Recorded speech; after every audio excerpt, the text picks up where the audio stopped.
इसे कहते हैं कोड़ में खाज हो जाना। केएल राहुल ने दूसरी पारी में बहुत शानदार बैटिंग की, मगर पहली पारी में उनको गलत तरीके से आउट दे दिया गया। ऐसा पहली बार हुआ है कि अगर विपक्षी टीम के को आउट भी दिया गया हो और विपक्षी टीम के खिलाड़ी ही इस बात से सहमत ना हो कि वो खिलाड़ी गलत या सही आउट था। राहुल के आउट होने पर विवाद हो गया। ऑस्ट्रेलिया के खिलाड़ियों ने ही सवाल उठा दिए। ऑस्ट्रेलिया के महत्वपूर्ण खिलाड़ी, बड़े खिलाड़ी ने भी ये कहा कि राहुल आउट नहीं थे, उनको गलत आउट दे दिया गया। इतनी महत्वपूर्ण सीरीज, पूरी दुनिया जानती है ये सीरीज चल रही है। इस सीरीज से तय होगा WTC के फाइनल में कौन पहुंचेगा। पर्थ का टेस्ट चल रहा है। दुनिया बड़े रोचक तरीके से इस मैच को देख रही है और एम्पायर अपनी बेवकूफ़ाना हरकतों से बाज नहीं आ रहे हैं।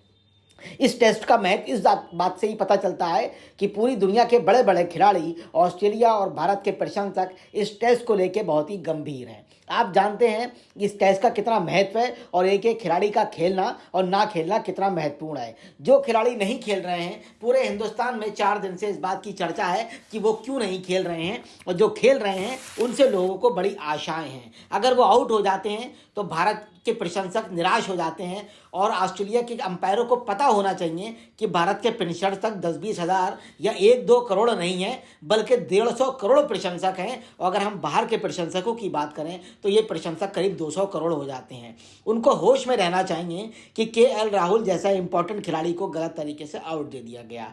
ऑस्ट्रेलिया के खिलाफ पहले टेस्ट में भारतीय बल्लेबाज केएल राहुल को विकेट के पीछे आउट दिए जाने के फैसले से विवाद खड़ा हो गया है। दोनों देशों के पूर्व क्रिकेटरों ने तीसरे अंपायर के फैसले पर सवाल भी उठाए हैं। तीसरे अंपायर रिचर्ड इलिंगवर्थ ने स्प्लिट स्क्रीन व्यू देखे बिना ही ये इस फैसला बदल दिया। स्प्लिट स्क्रीन व्यू से उन्हें यह स्पष्ट हो जाता कि स्टार की गेंद वास्तव में बल्ले से टकराई थी या नहीं, या स्निकों पर पैड के बैट के टकराने की आवाज़ आई थी। आउट होने के बाद राहुल ने भी संकेत दिए कि गेंद के किनारे से गुजरने के समय उनका बल्ला पैड पर लगा था। मगर अनुशासन इसी को कहते हैं कि भारतीय टीम ने और शानदार बैट्समैन ने बिना नानुकुर किए हुए आराम से पवेलियन की तरफ अपनी वापसी तय कर दी, क्योंकि अंपायर का फैसले को ही उन्होंने अपना फैसला मान लिया, जबकि वो जानते थे कि वो आउट नहीं है। इतना महत्वपूर्ण मैच, एक एक विकेट की अहमियत है, एक एक रन की अहमियत है, एक एक बॉल की अहमियत है, और ये बेवकूफ़ अंपायर टेस्ट मैच को बर्बाद करने पे लगे हैं। पहले ही क्यूरेटर ने पर्थ टेस्ट को बर्बादी के कगार पर लाकर खड़ा कर दिया, बल्लेबाजों के लिए कब्रगाह बना दी और बैट्समैन के लिए जन्नत बनाकर रख दी। ऐसा पिच बनाया कि पूरी दुनिया हतप्रभ रह गई, कैसे खेलें, कैसे रन बनाएं और कैसे रन मारें। शर्म नहीं आती ऑस्ट्रेलिया वालों को उसके बाद इस तरह से फैसले देना, बहुत ही अफसोस की बात है। भारत के पूर्व कोच रवि शास्त्री ने भी कहा फैसला बदलने के लिए तीसरे अंपायर के पास सबूत नहीं थे।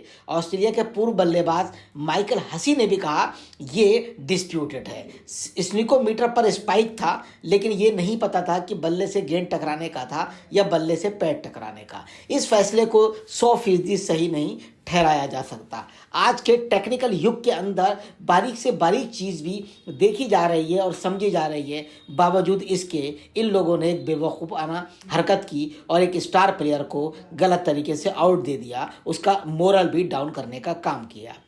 ऐसा पहली बार हुआ कि ऑस्ट्रेलिया के धुरंधर खिलाड़ी अंपायर के फैसले के खिलाफ चले गए और विपक्षी टीम के साथ खड़े हो गए। विपक्षी टीम यानी भारत की टीम। आपने साइमन टफेल का नाम सुना होगा, वो पूर्व अंपायर थे। उन्होंने कहा हमने देखा कि स्लिकों पर स्पाइक था, लेकिन वो बल्ले के पैड से टकराने का था। साइमन टफेल अंपायर ने बहुत स्पष्ट तरीके से कह दिया, तो जिन्होंने आउट दिया उनको अब शर्मिंदा होना चाहिए और एक स्टेटमेंट जारी करके केएल राहुल और हिंदुस्तान की टीम से माफ़ी मांगना चाहिए। मैथ्यू हेडन दुनिया के जाने माने बैट्समैन और फर्स्ट क्लास दुनिया के आवाज़, उन्होंने कहा गेंद के किनारे से गुजरने के बाद बल्ला पैड से टकराया था। स्निकों ने शायद वही आवाज़ पकड़ी, इसलिए उनको आउट नहीं दिया जाना चाहिए था। ये बात मैथ्यू हेडन ने भी स्पष्ट तौर पे कही। रवि शास्त्री का भी इसी तरह का वर्जन था। पूर्व बल्लेबाज माइकल हसी ने भी कहा ये डिस्प्यूटेड है, स्निकोमीटर पर स्पाइक था, लेकिन ये नहीं पता कि वो बल्ले से गेंद टकराने का था या बल्ले से पैड टकराने का। राहुल आउट हो गए। राहुल ने आउट होने के बाद स्पष्ट कर दिया कि बल्ले से गेंद टकराने का नहीं, बल्कि गेंद के किनारे से गुजरते समय उनका बल्ला पैड पर लगा था, ये उसी की आवाज़ थी।